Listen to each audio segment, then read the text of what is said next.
Well, Dateline, Texas, where Interstate 10 was shut down recently for several hours after a tractor trailer was hit, causing its cargo doors to open and blanketing the roadway in avocados. Now, I could easily say something like, it took countless road workers hours to turn the avocados into guacamole and then scrape it up with chips.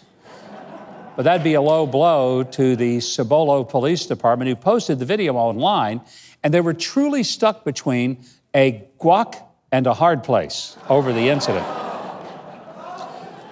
Yes, with cars traveling over 70 miles an hour, I would think those avocados were toast. Get it? Avocado toast. It's a breakfast joke, okay? All right, back to the facts.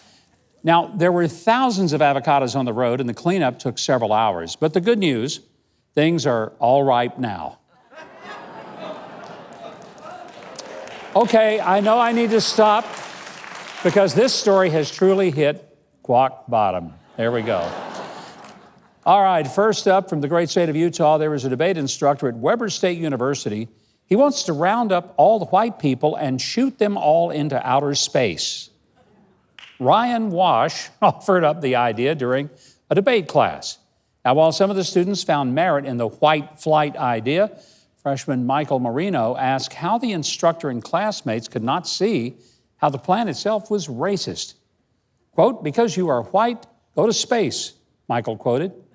That's incredibly racist.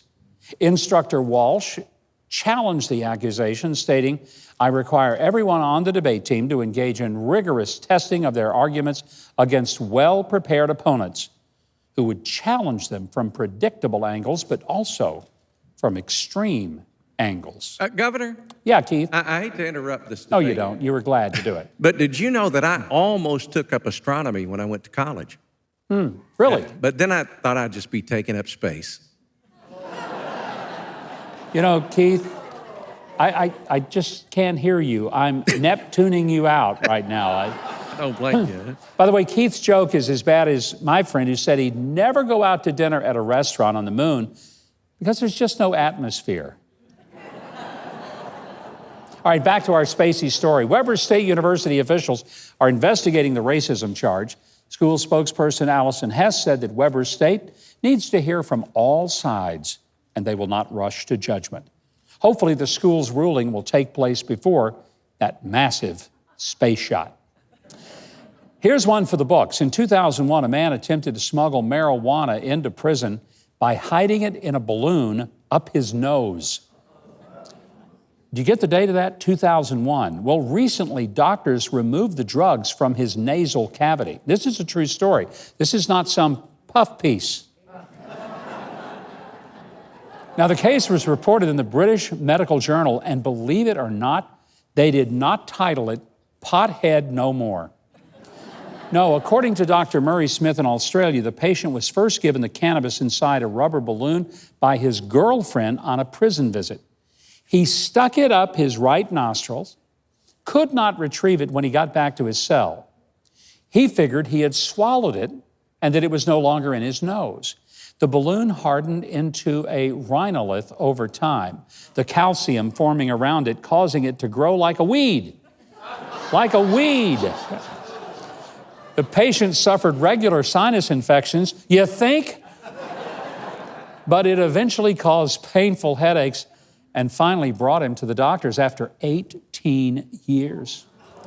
Apparently, the successful operation was a joint effort. Afterwards, there were no comments from the hospital staff on the contents of the balloon or the quality of the noseweed.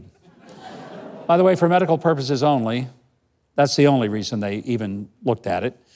This whole story has gone up in smoke, so I'm Ganja end it right now. There you go. UN Cultural Agency UNESCO offered an apology to French sculptor Stéphane Simon for a misunderstanding that led to a possible first in the art world. Mr. Simon's sculptures were on display in Paris as part of UNESCO's European Heritage Days. The sculptures were classical Greek-style nudes, posed as if taking selfies with smartphones, which I'm sure is the way they took selfies back in the days of antiquity. But, and I spell that with 2 T's for the humor of it, it had been dressed, all those sculptures, in underwear. The artist said, I felt ashamed, so deeply sad to see all of these years of work and research broken. And he said nothing about the poor cell service in ancient Greece. So, You know, Governor, I saw that article, and I was told that Mr. Simote made all the hands on all of those statues exactly 11 inches long. You know why? I have no idea. Well, it's simple, because if he made them 12 inches, it would have been a foot. Well, Keith, you know what? I think you are making a joke over a very serious subject here. I mean, I love Grecian art. There's so many amazing sculptures that people seem to just take for granted. All right, back to our international art crisis. UNESCO said it was the mistake of a single employee, probably one thinking the baubles and bits of the human form should be covered and supported in some manner. Well, at least we all have the comfort of knowing that some of our U.S. tax dollars are hard at work providing underwear for French sculpture through the UN, even if it was ever so brief. Well, just like the president of Venezuela at a free enterprise conference, we gotta go. But always remember, we read the news.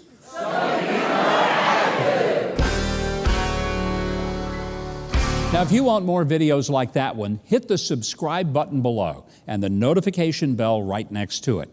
And if you leave a comment, positive or negative, I'll be sure that my dog Toby sees it and responds to you in kind.